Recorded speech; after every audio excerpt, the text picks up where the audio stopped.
ভারতের প্রধানমন্ত্রী নরেন্দ্র মোদীর দল বিজেপিকে ফ্যাসিবাদী বিজেপি আখ্যা দিয়ে এই আদর্শগত শত্রুর বিরুদ্ধে যুদ্ধ ঘোষণা করেছেন দক্ষিণী সুপারস্টার থালাপতি বিজয়।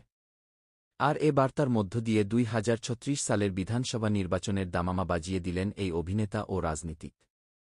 তামিল রাজনীতিতে রূপালী পর্দার সুপারস্টারদের আধিপত্য নতুন কোনো ঘটনা নয়। এনটি রামা রাও থেকে শুরু করে জয়ললিতা, কমল হাসান থেকে হালের থালাপতি বিজয়, প্রায় সকলেই নিজস্ব স্টাইলে জয় করেছেন ভোটারদের মন। এবার সেই লক্ষ্যে আরেকটু এগোলেন সুপারস্টার বিজয়।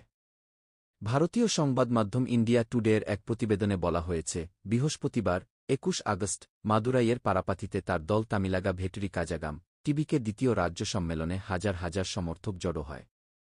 সেখানেই বিজয় 2036 সালের তামিলনাড়ু বিধানসভা নির্বাচনে একলা চলো নীতি গ্রহণের কথা ঘোষণা করেন।